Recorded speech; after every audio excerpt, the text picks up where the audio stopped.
तो आज की क्लास में बच्चों हम गॉस लॉ की एप्लीकेशन पढ़ेंगे। ठीक है, तो सबसे पहले हम गॉस लॉ निकाल रहे हैं। ड्यू टू गॉस लॉ में हम इलेक्ट्रिक फील्ड कैलकुलेट करेंगे due to infinitely long uniformly charged wire. ठीक है, तो अब ये देखिए कैसे करते हैं। ये आपने infinitely long uniformly charged wire ले ली। ठीक है, मैंने यहाँ से क्लोज कर दिया। एक्चुअली ये ओपन ही रखोगे क्योंकि इनफाइनाइटली ये लॉन्ग है। ठीक है, अब देखिए इस चार्ज्ड वायर की वजह से जो इलेक्ट्रिक फील्ड होगी बच्चों वो कैसी होगी, ये हम डिस्कस कर ही चुके हैं। यूनिफॉर्मली होगी।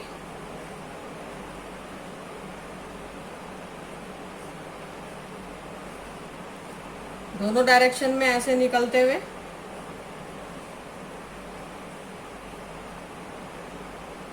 ठीक है, और हमें पता है ये चीजें हम पढ़ के आए हुए हैं कि जो लैम्डा होता है वो क्या होता है बच्चों, चार्ज पर यूनिट लेंथ।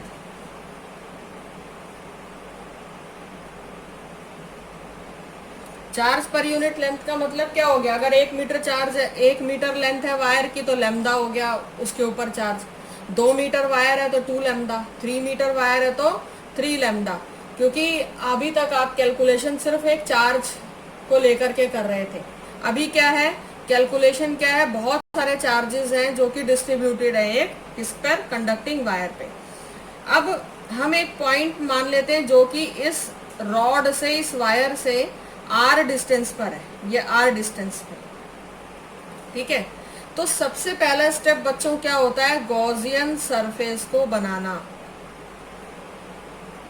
और हमें पता है कि गॉसियन सरफेस क्या होना चाहिए, सिमेट्रिक। तो इस वायर के अलोंग एक सिमेट्रिक सरफेस क्या होगा, देखो ये आपने क्या करना है, इमेजिनरी, जैसे वायर की शेप सिलिंड्रिकल होती है तो जो सिमेट्रिकल सरफेस बनेगा वो क्या बन जाएगा, सिलेंडर। ये सिलेंडर बन गया वायर के सिमेट्रिकल। ये आपने सिमेट्रिकल एक सरफेस ड्रॉ कर लिया। ठीक है, ध्यान क्या देना है, सिमेट्रिकल आप कैसे डिसाइड करेंगे कि सरफेस सिमेट्रिकल है, क्योंकि जो हर जगह होगी उसके सरफेस पर हर जगह इलेक्ट्रिक फील्ड सेम होगी। तो eight everywhere on surface electric field should be same.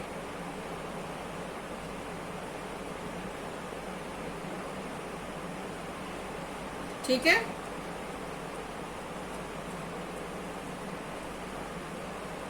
ठीक है, तो गॉस लॉ हमें क्या कहता था, गॉस लॉ हमें क्या कहता था कि अगर कोई क्लोज्ड सरफेस है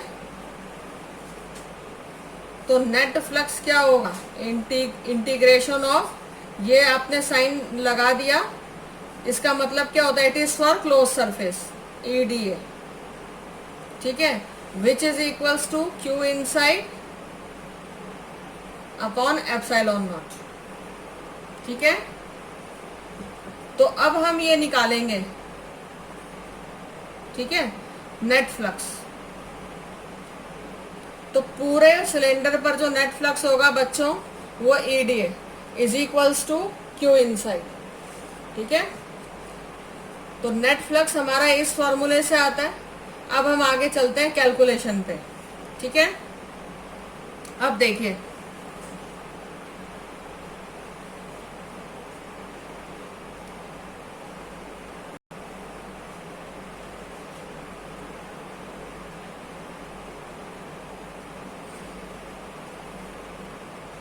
अब देखिए इस सिलेंडर के कितने सरफेस बन रहे हैं बच्चों, first, second and this one is third. अब यहाँ पर आप देखिए एक छोटा सा एलिमेंट अगर लिया आपने तो यहाँ पर एरिया कितना हुआ, डीए, है ना। यहाँ पर इलेक्ट्रिक फील्ड की डायरेक्शन ई, सेकेंड सरफेस पे भी एरिया वेक्टर की डायरेक्शन परपेंडिकुलर बनाई सरफेस के आपने और इलेक्ट्रिक फील्ड की डायरेक्शन ऐसे। और इस थर्ड सरफेस पे देखिए एरिया वेक्टर आपका ऐसे आएगा और इलेक्ट्रिक फील्ड ई। तो अब अगर आप ध्यान से देखेंगे तो आपको क्या दिखेगा, इन तीनों सरफेसेस में जो फ्लक्स होगा वो सिर्फ इसी सरफेस पे होगा, क्योंकि ये दोनों तो जीरो हो जाएंगे, है ना। तो नेट फ्लक्स हम कैसे कैलकुलेट करते हैं बच्चों, net flux is equals to flux on first surface plus flux on second surface plus flux on third surface.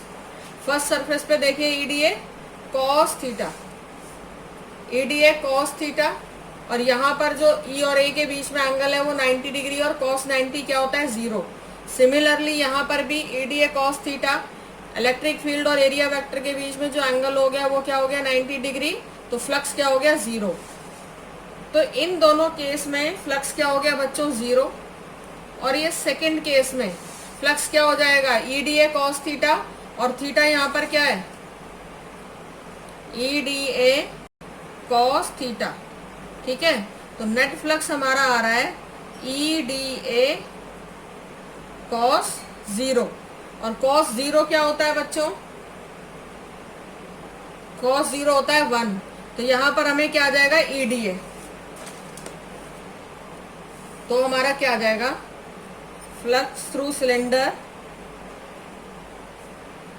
Is equals to E D A, ठीक है। और आपको पता ही है ना कि जो फ्लक्स है वो क्या है, स्केलर क्वांटिटी, तो इसलिए आपने सिंपल ऐड कर दिया, ठीक है। अब देखो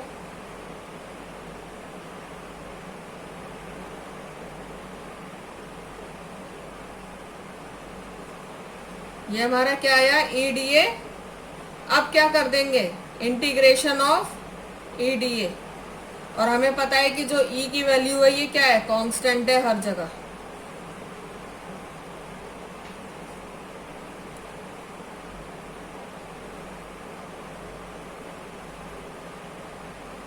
ठीक है।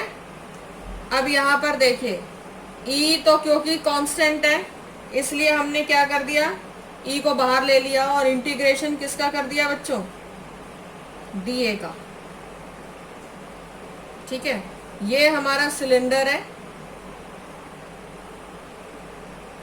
गॉसियन सरफेस जो हमने माना है, ये बीच में मैं वायर भी दोबारा बना देती हूँ जिस पर ये चार्ज यूनिफॉर्मली डिस्ट्रीब्यूटेड था, और इस सिलेंडर की लेंथ कितनी मानी हमने, एल, ठीक है। तो अब देखिए इसका इंटीग्रेशन करेंगे तो क्योंकि हम यही वाला सरफेस ले रहे हैं तो क्या आ जाएगा, कर्व सरफेस एरिया। तो ये जो एरिया को इंटीग्रेशन करोगे आप एरिया वेक्टर का, एरिया का, तो क्या आ जाएगा, इंटीग्रेशन ऑफ दिस वन, ये क्या आ गया, 2 pi R L, 2 pi R H formula होता है, और यहाँ हमने हाइट क्या ली हुई है बच्चों, एल, ठीक है। ये होता है फ्लक्स। अब देखिए बच्चों फ्लक्स का एक और फॉर्मूला आप पढ़ के आए हैं, क्या होता है फ्लक्स का, आप एक और फॉर्मूला पढ़ के आए हैं, क्या होता है वो, क्यू नॉट इनसाइड, या क्यू इनसाइड लिख लें, upon epsilon naught, which is equals to E into ये 2 पाई आर एल, ठीक है। और Q को हम क्या लेंगे, हमने ऊपर अभी किया कि लैम्डा क्या होता है, चार्ज पर यूनिट लेंथ, तो यहाँ से चार्ज की वैल्यू क्या हो जाएगी, लैम्डा इंटू एल, तो यहाँ वैल्यू हम पुट कर देंगे, lambda L upon epsilon not is equals to E into 2 pi are L, L से एल कैंसल आउट हो गया, और यहाँ से आप क्या कर देंगे, क्रॉस मल्टीप्लाई करते हैं, बस इक्वेट कर देना है, और हमें क्या मिल जाएगी, ई की वैल्यू, ठीक है। यहां से एक पार्ट हमने कैलकुलेट किया, और हमें इलेक्ट्रिक फील्ड का ये जो डिस्टेंस हमने लिया है आर, इससे रिलेशन भी पता चल रहा है। तो रिलेशन क्या आ रहा है बच्चों, देखिए E is inversely proportional to R, ठीक है। तो ये हमारा इलेक्ट्रिक फील्ड है, किसमें, एक इनफाइनाइटली लॉन्ग कंडक्टिंग वायर में, ठीक। अब हम चलते हैं इसकी सेकंड एप्लीकेशन पे, और इसके बाद अगर आप ये ई और आर का इनवर्स रिलेशन है इसका ग्राफ बनाना चाहें ई और आर के बीच में, तो बच्चों इसका ग्राफ कैसे बनेगा ये, और ये बोर्ड के पॉइंट ऑफ व्यू से बहुत ही इंपॉर्टेंट टॉपिक है, इसको आपको ध्यान से करना है। तो अब बच्चों क्या निकालते हैं हम, electric field due two cylinder. अब ये सिलेंडर क्या हो सकते हैं, सॉलिड कंडक्टिंग सिलेंडर हो सकता है, या हॉलो हो सकता है, अंदर से खाली पर कंडक्टिंग हो सकता है, या हॉलो होगा और नॉन कंडक्टिंग होगा। तो एक बात ये हमेशा आपको ध्यान रखना है कि इन तीनों केस में, कोई भी तीनों केस होंगे, तो जो चार्ज होगा बच्चों वो सरफेस पे रिसाइड करेगा, reside at surface.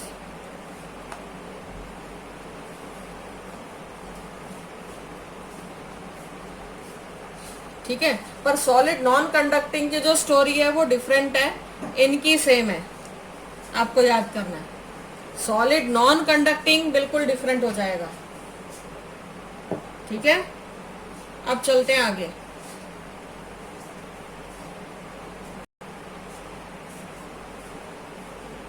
Hollow cylinder जो होता है, चाहे वो कंडक्टिंग हो या नॉन कंडक्टिंग हो, उन पे जो चार्ज होगा वो हमेशा क्या होगा बच्चों, सरफेस पे ही होगा। ठीक है, सॉलिड में भी चार्ज सरफेस पे रहेगा, एक केस यहाँ पर डिफरेंट होगा।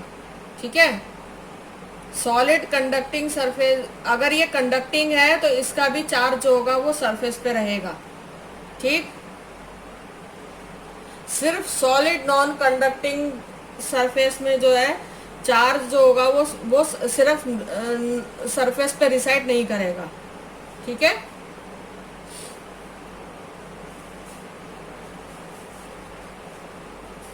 अब देखिए, अब इस केस में हम क्या मानते हैं, चार्ज ऑन सरफेस बच्चे, है ना। यहां पर हमें चार्ज पर यूनिट एरिया देखना होता है, इसको हम क्या लेते हैं, सिग्मा। सिग्मा हमारा क्या होता है, चार्ज पर यूनिट एरिया। ठीक है,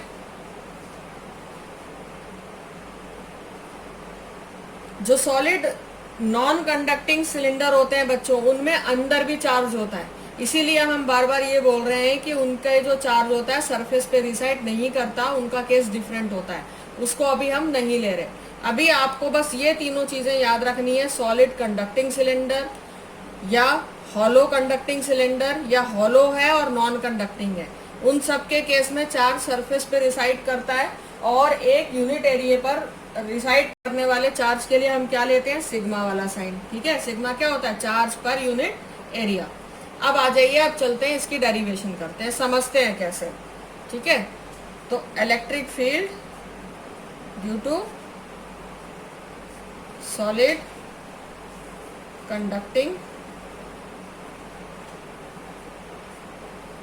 या हॉलो कंडक्टिंग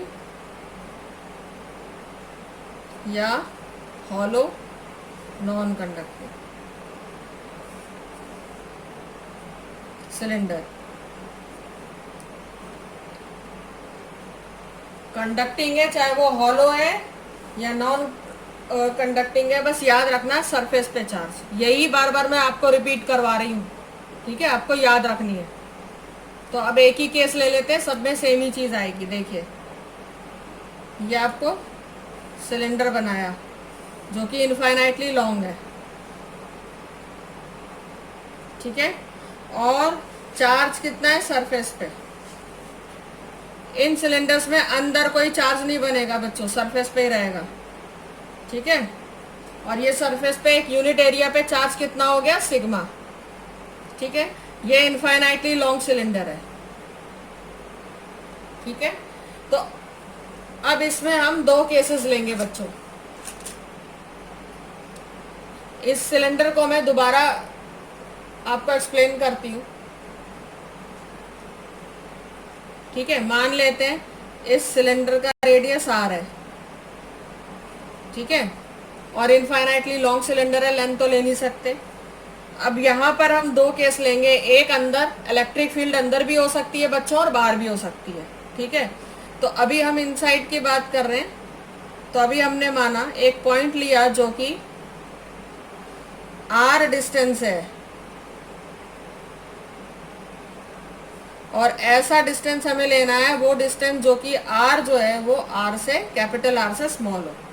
तो इसके लिए क्या करना है, आपने एक्सेस पे ऐसे लाइन बनानी है और ये एक पॉइंट ले लो r, जो कि इस r से छोटा है। ठीक है,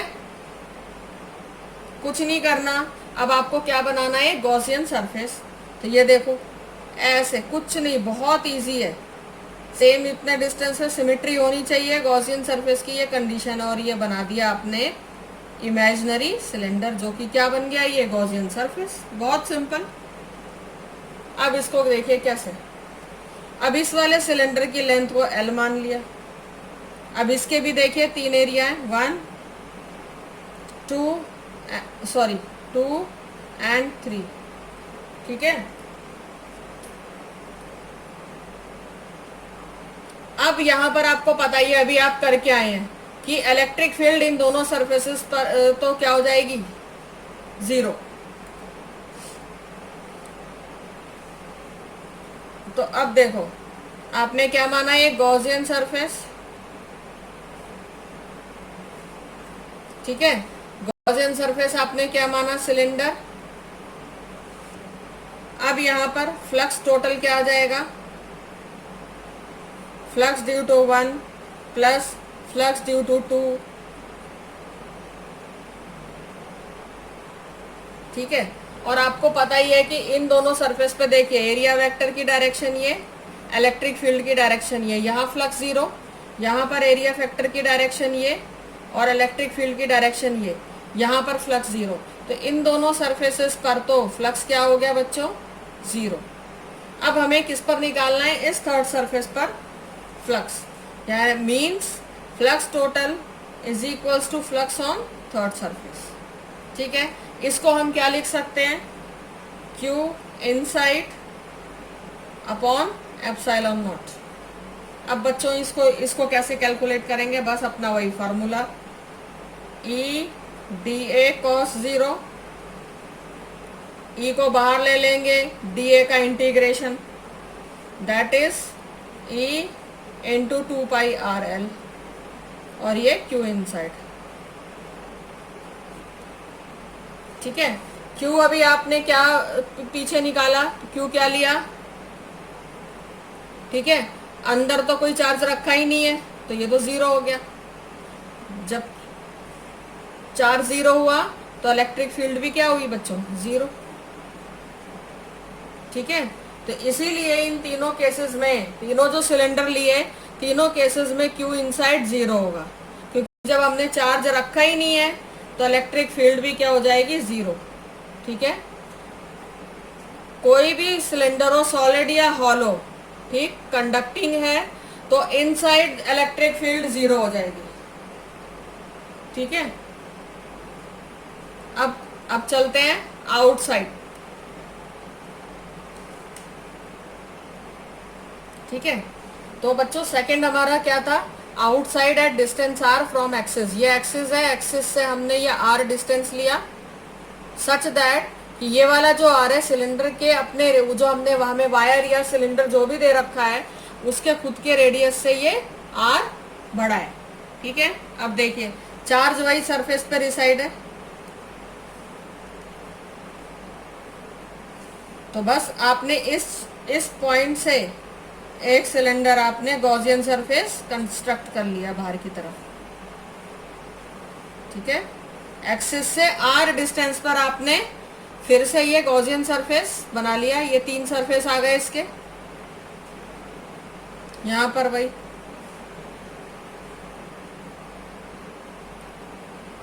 यहाँ पर इलेक्ट्रिक फील्ड कैसी होगी बच्चों, यहाँ पर भी इलेक्ट्रिक फील्ड क्या होगी, यूनिफॉर्म होगी, सिंपल। ठीक है, और आपको पता ही है, यहाँ हमें सरफेस से पता ही चल रहा है कि इन दोनों सरफेसेस पे जो गॉसियन सरफेस हमने बनाया है, इमेजिनरी सिलेंडर, आपने इलेक्ट्रिक फील्ड या फ्लक्स उसी पे कैलकुलेट करना है। ठीक है, इन दोनों सरफेस पे, फर्स्ट और सेकंड सरफेस पे फ्लक्स फिर से क्या हो जाएगा, 0। ठीक है, सेम इसी तरह से यहाँ पर dA और ये ठीक है, ये एरिया वेक्टर, यहाँ भी डीए। तो फ्लक्स सिर्फ यही बनेगा, ये डीए। तो सेम वही स्टेप्स आपने करने। Total flux is equals to this. ठीक है, इन दोनों पे फ्लक्स तो जीरो ही हो गया, तो flux total is equals to E into 2πr_l। ठीक है, इस सिलेंडर की भी हमने लेंथ क्या माना है, एल। ठीक है, क्यू टोटल की जगह फिर से वही लिख देना है, क्यू इनसाइड। ठीक है, और इतने स्टेप्स आपको पता है, मैंने एक नहीं लिखा दोबारा से। ये क्या होगा, ई डी ए कॉस 0, और फिर ई को बाहर लेकर के डी ए का इंटीग्रेशन कर देंगे तो ये आ जाएगा। ठीक है, अब देखिए बच्चों, क्यू इनसाइड, यहां पर क्या क्यू इनसाइड क्या होगा, देखिए। अब देखो, इस सिलेंडर के अंदर चार्ज है ना, ठीक है, कितना कर्व सरफेस अंदर आ रहा है, देखो चार्ज हमें कर्व सरफेस पे ही दिख रहा है, तो कितना चार्ज अंदर आ रहा है कैसे निकालेंगे, देखो ये सिलेंडर ऐसे है, तो बाहर आपने एक ऐसा दूसरा सिलेंडर रख दिया, लेकिन चार्ज है कितना, इतने ही एरिया में, तो इतने ही एरिया में आपको चार्ज दिख रहा है ना, इतने ही एरिया में चार्ज दिख रहा है। ठीक है, तो चार्ज पर यूनिट एरिया बच्चों कितना होता है, सिग्मा। तो बस, तो ये क्या आ जाएगा,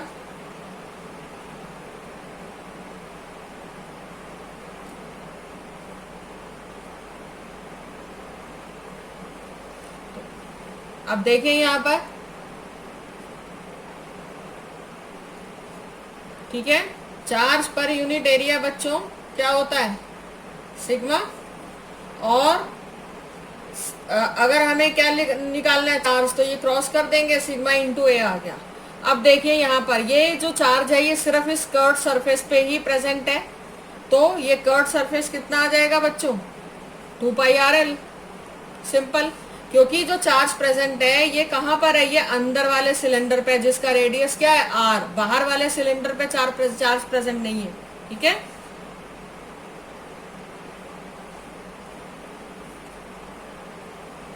टू पाई कैपिटल R और L is equals two into,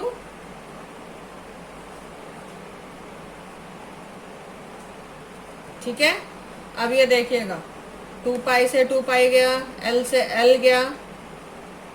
अब देखो क्या आ जाता है, sigma capital R upon epsilon not small r। ये आउटसाइड सिलेंडर आया।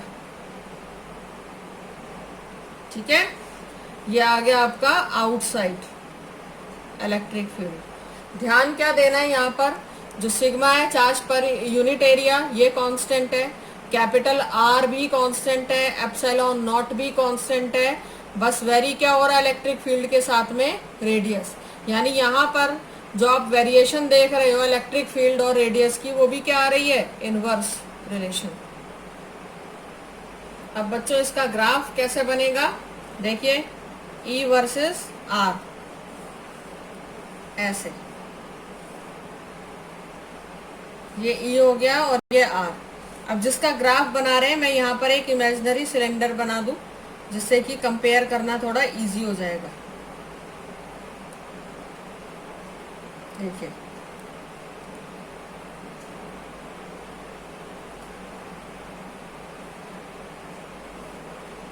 ठीक है, ये यहाँ पर मैंने इसका रेडियस ले लिया R ही डिस्टेंस है ना एक्सिस से यहाँ का, तो ये हमने R मान लिया। ठीक है, अब देखिए इतना पार्ट सिलेंडर के अंदर का है, ये पूरा। ठीक है, अंदर इलेक्ट्रिक फील्ड कितनी थी, 0, क्योंकि ये कंडीशन कौन सी आ गई, ई इनसाइड वाली। ठीक है, तो यहाँ पर अंदर ये हम कुछ मान लेते हैं R, यहाँ पर R क्या, R से छोटा। ठीक है, अब इसके बाद यहाँ पर ये R, ये वो कंडीशन है जिसमें R से बड़ा है।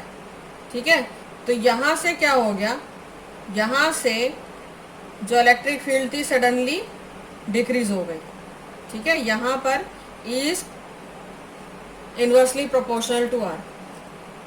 ठीक है, ये इनसाइड ये आउटसाइड। देखिए मैक्सिमम इलेक्ट्रिक फील्ड जो है वो कहां पर मिल रही है आपको, सरफेस पे।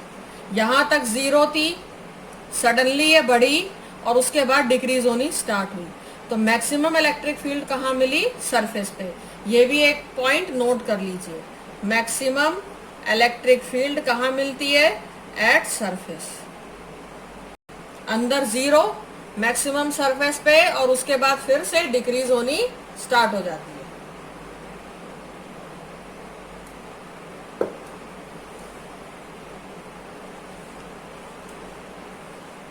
अब इसके बाद थर्ड केस लेते हैं बच्चों। ठीक है बच्चों, तो यही एक डिफरेंट केस था। तो जो नॉन कंडक्टिंग सॉलिड होता है बच्चों, उसमें क्या मैंने बोला था कि ये केस डिफरेंट होगा। क्यों, क्योंकि यहां पर जो चार्ज होता है वो पूरे वॉल्यूम में डिस्ट्रीब्यूटेड होता है। ठीक है, और आपको पता है यहां पर हम क्या वेरिएबल लेते हैं, चार्ज पर यूनिट वॉल्यूम के लिए। इसके लिए हम सिंबल क्या लेते हैं बच्चों, रो। ठीक है, अच्छा ये भी आपको ध्यान रखना है कि ये कंडक्टर भी क्या है, इनफाइनाइटली लॉन्ग। ठीक है, तो अब यहां पर हम इसको ड्रॉ कर लेते हैं, इनफाइनाइटली लॉन्ग हम बना लेते हैं।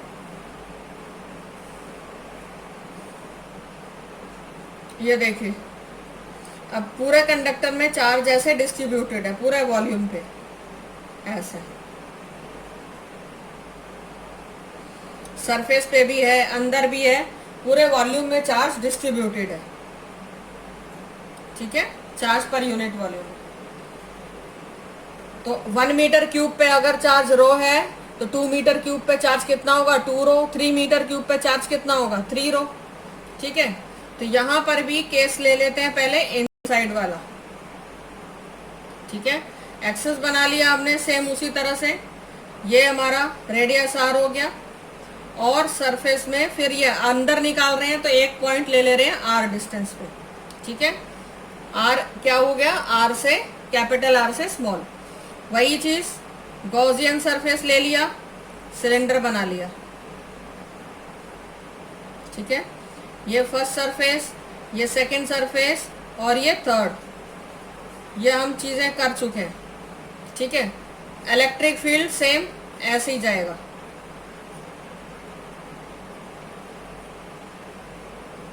ऐसे गई। ठीक है, यहां पर डीए वेक्टर ऐसे बनेगा, फ्लक्स जीरो। यहां पर डीए वेक्टर ऐसे बनेगा, फ्लक्स जीरो। यहीं पर फ्लक्स होगा। ठीक है, डीए वेक्टर इलेक्ट्रिक फील्ड के साथ में जीरो एंगल बना रहा है। ठीक है, तो फिर से flux total is equals to first surface plus second surface का flux plus third surface. Q total के लिए क्या लिखा, क्यू इनसाइड। ठीक है, अपॉन एप्सिलॉन नॉट। इन दोनों केसेस में तो जीरो हो गया फ्लक्स, तो किसकी वजह से है, थर्ड सरफेस की वजह से। और इसके लिए हम अच्छे से जानते ही हैं, Q inside upon epsilon not is equals to क्या हो जाएगा बच्चों, वही चीज कि जो फ्लक्स है वो किसकी वजह से है, यहाँ पर कर्व सरफेस की वजह से। तो ये हो गया 2 पाई आर एल। अब आइए देखिए, यहाँ पर क्यू इनसाइड तो जीरो है नहीं, क्योंकि अब क्या है, ये इस वॉल्यूम में भी चार्ज है पूरा। देखिए इस वॉल्यूम में ये जो हमने गॉसियन सरफेस माना है ना, यहाँ पर भी चार्ज है। तो अब देखिए, अब जो इनसाइड वाला केस था, इससे पहला हॉलो कंडक्टिंग हमने लिया, उसमें क्यू इनसाइड क्या था, जीरो। चार्ज पूरे वॉल्यूम में है, तो इस सिलेंडर पर कितना चार्ज है हम निकालेंगे। तो हम देखिए क्या करेंगे, हमें पता है कि रो क्या होता है, क्यू इनसाइड अपॉन वॉल्यूम। ठीक है, तो ये क्या आ जाएगा, Q inside upon volume, pi are square H होता है ये। ठीक है, तो अब देखो आपने लेंथ किसी, ये तो इनफाइनाइटली लॉन्ग है ना, इसको तो देखना ही नहीं है। हम हमेशा वॉल्यूम किसका निकालेंगे, जो हमने गॉसियन सरफेस माना हुआ है, इसकी लेंथ हमने क्या मानी, एल। ठीक है, तो यहाँ पर वॉल्यूम क्या आ जाएगा बच्चों, पाई आर स्क्वायर एल। बस अब ये वैल्यूज पुट करके इक्वेट कर देनी है। ये समझ में आता है आपको अच्छे से?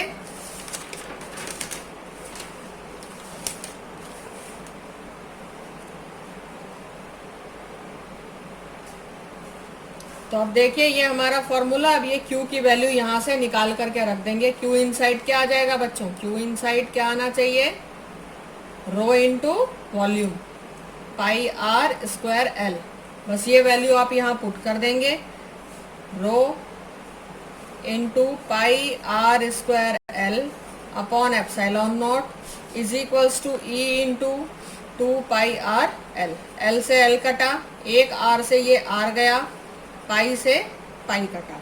अब देखिए क्या वैल्यू आ जाती है हमारी, इलेक्ट्रिक फील्ड की वैल्यू आ रही है रो आर अपॉन 2 एप्सिलॉन नॉट। ठीक है, अब देखो यहाँ पर इलेक्ट्रिक फील्ड क्या हो गया, डायरेक्टली प्रोपोर्शनल।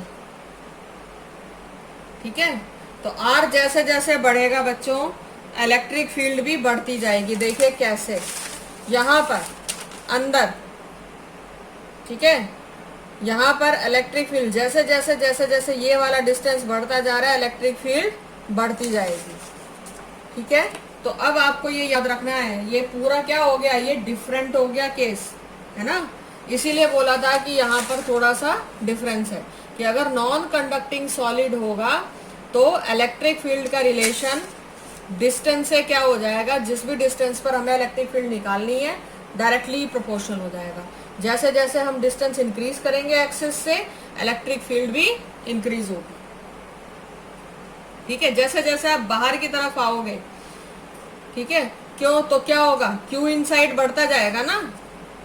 अब देखो, ये आपका सिलेंडर है। ठीक है, ये सिलेंडर था जिसमें आपका क्या था, चार्ज वॉल्यूम पे डिस्ट्रीब्यूटेड थे। ठीक है, ये आपने मान लिया ऐसे, ये एक्सिस मान रही हूं मैं, ये डिस्टेंस आर है सिलेंडर का रेडियस। अब आपने यहाँ पर आर एक पॉइंट लिया और ये गॉसियन सरफेस बना दिया। देखिए जरा ध्यान से बच्चों, ठीक है, अभी तक तो चार्ज क्या था, सरफेस पे डिस्ट्रीब्यूटेड था, पर अभी ये वॉल्यूम पर। अब देखिए मैंने क्या बोला कि इलेक्ट्रिक फील्ड जैसे जैसे हम बाहर आते जाएंगे बढ़ती जाएगी। तो क्यों बढ़ती जाएगी, अब देखिए अभी ये आर डिस्टेंस था, अब जैसे जैसे ये डिस्टेंस बढ़ाएंगे, अभी आप मान लीजिए इस पॉइंट पर आ गए, तो ये गॉसियन सरफेस भी इंक्रीज हुआ ना, इंक्रीज हुआ, तो और ज्यादा चार्ज इस सरफेस के अंदर आ गए, इस फिगर के अंदर आ गए। ठीक है, और ज्यादा चार्ज एनक्लोज्ड हुए, तो जितने ज्यादा चार्ज एनक्लोज्ड होंगे उतनी ज्यादा स्ट्रॉन्ग इलेक्ट्रिक फील्ड बनेगी।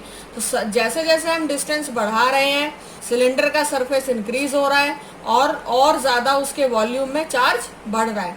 इसीलिए हमने बोला कि यहाँ पर ये, और हमने ये प्रूव भी कर दिया कि electric field is directly proportional to R. ठीक है, तो इस तरह से आपने ये देख लिया। तो जितना ज्यादा चार्ज, इलेक्ट्रिक फील्ड उतनी ज्यादा स्ट्रॉन्ग होती जाएगी। ठीक है, तो अब देखिए R इज इक्वल्स टू 0 से आप R is equals to R तक मूव किए। यहाँ पर R 0 था, और देखिए जैसे यहाँ पर R के इक्वल हुआ, और फिर यहाँ पर इस प्रोपोर्शन पे, इस पॉइंट पर R किसके इक्वल हो गया, R के। ठीक है, तो E इनसाइड R कितनी आई हमारी, रो R अपॉन 2 एप्सिलॉन नॉट। ये तो इनसाइड वाला केस आ गया। ठीक है, अब आउटसाइड का केस देखते हैं। देखिए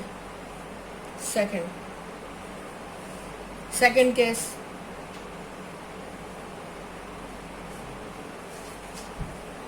ये हमारा सिलेंडर है।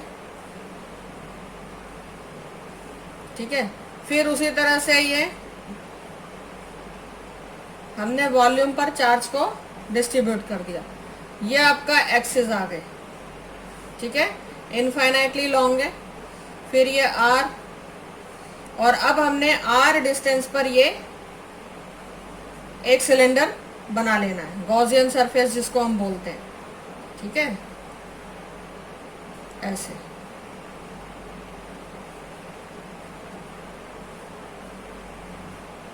ये हमने मान लिया। ठीक है, ये सरफेसेस बना लिए। ये फर्स्ट हो गया, ये सेकंड सरफेस हो गया और ये थर्ड सरफेस हो गया। ठीक है, इतनी चीज आपको अच्छे से समझ आ गई है। Flux total, this one, first surface, second surface और third surface.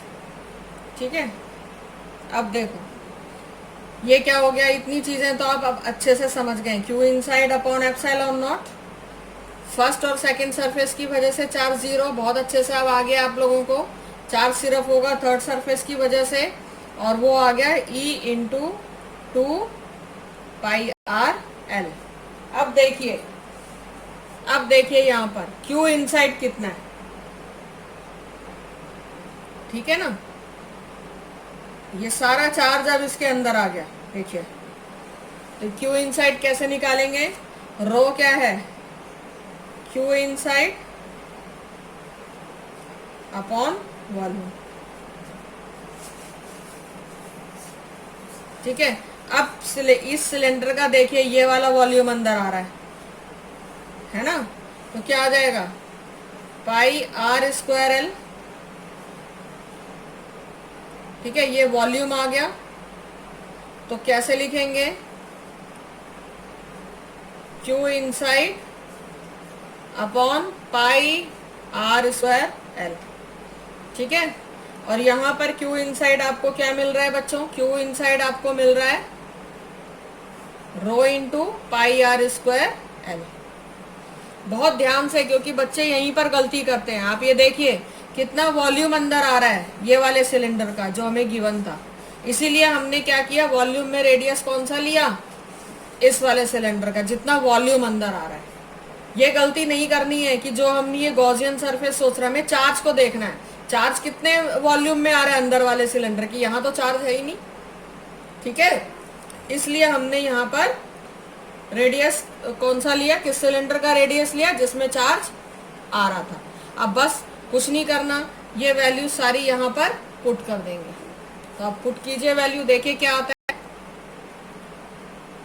Q inside rho into πr²L upon epsilon not is equals to E into 2πrL। देखिए पाई से पाई कैंसिल आउट हुआ, L से L कैंसिल आउट हुआ, और अब देखिए electric field कितनी आ जाती है बच्चों, rho into r² upon 2 epsilon not r। ठीक है, यहाँ पर वैल्यू आ गई हमारी। तो अब यहाँ देखिए फिर से E का जो रिलेशन है रेडियस के साथ, उस पॉइंट के साथ जो आउटसाइड है, क्या रिलेशन आ रहा है, इनवर्स रिलेशन। अगर पॉइंट इनसाइड था तो रिलेशन क्या आ रहा था बच्चों, डायरेक्टली प्रोपोर्शनल, है ना। तो जब बाहर की बात हुई तो electric proportional electric field 1/r के प्रोपोर्शनल हो गई। ठीक है, तो अब देखो समझ में आ रहा है आपको कि जब आप बाहर आए तो चार्ज तो फिक्स हो गया ना अंदर ही। अब बाहर आप कितना भी चले जाओ, चार्ज तो और बढ़ नहीं रहा है, इसलिए ये इनवर्स रिलेशन आया। ठीक है, तो बहुत ध्यान लगाना है इन चीजों में, बहुत इंपॉर्टेंट ये डेरिवेशंस है। ठीक है, अंदर क्या था, अंदर आप बढ़ रहे थे तो अंदर चार्ज भी बढ़ रहा था, इसलिए डायरेक्ट रिलेशन आया। बाहर आप चले गए, बाहर आप कितना भी आगे चले जा रहे हैं, चार्ज उतना ही है, चार्ज फिक्स्ड हो गया, अब चार्ज इंक्रीज नहीं हो रहा, इसीलिए कौन सा रिलेशन आ रहा है यहाँ पर, इनवर्स रिलेशन। अब इसका ग्राफ बनाते हैं बच्चों। यहाँ पर हमने फिर से क्या बनाया है कि इमेजिनरी सिलेंडर।